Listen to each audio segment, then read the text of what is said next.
and welcome to session 3. This month is packed with information, so get ready. In this module, we will focus on project management, monitoring, and compliance for federal aid transportation projects. We'll cover how to keep projects active, manage reimbursements, track progress, and navigate environmental requirements. We'll lay out project activities on a basic project timeline. One of the key roles of a project manager is to keep partners apprised of progress on the project. It's often done through work and activity on the project, but also may be associated with the conversations that you have on a weekly or monthly basis. A project is considered inactive when no eligible expenditures have been charged or reimbursed for 12 months or more without justification. Inactive projects can trigger review by FHWA and HDOT.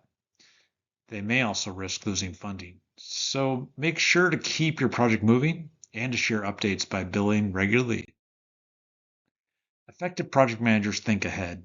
Keeping track of scope, schedule, and budget is key. Track your milestones. Think about the schedule in relation to the period of performance, and review financial activity monthly and participate in the Hawaii DOT status meetings and over-the-shoulder reviews. Don't wait for others to update you. Your role as the project manager is to stay on top of your project.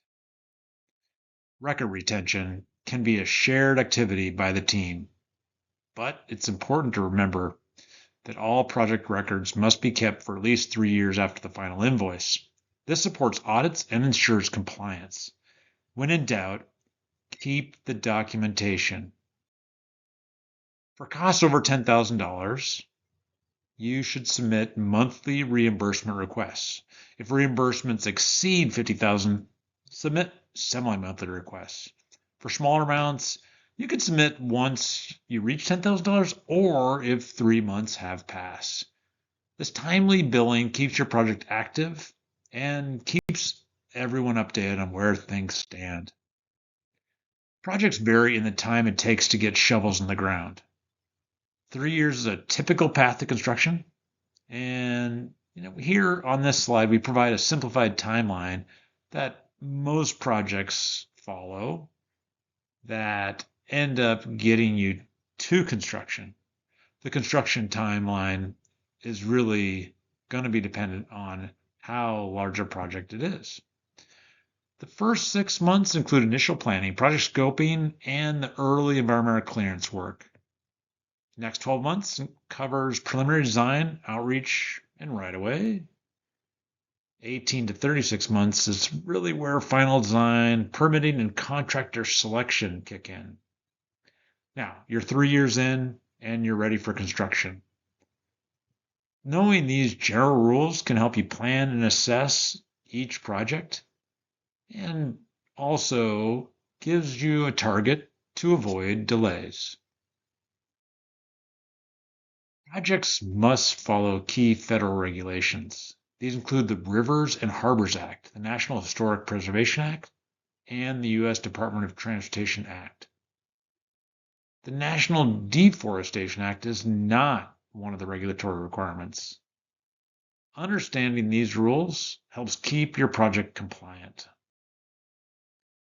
The National Environmental Policy Act has 3 main levels of review.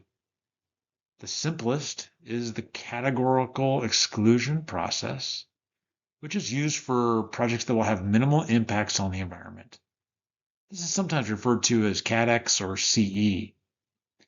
An environmental assessment is used to determine impacts on more complicated projects. And then finally, an environmental impact statement is used for major projects where there's a potential for significant changes as a result of the effort. Each level affects your project timeline and workload, the number of people involved, and the extent that you have to go to assess the environmental impact. I hope you enjoyed learning about how to keep your project on track. Financially, administratively, and environmentally, there are many important roles as the project manager, and you are key to keeping that project active, organized, and moving forward. I hope you enjoyed the session preview. Mahalo for watching.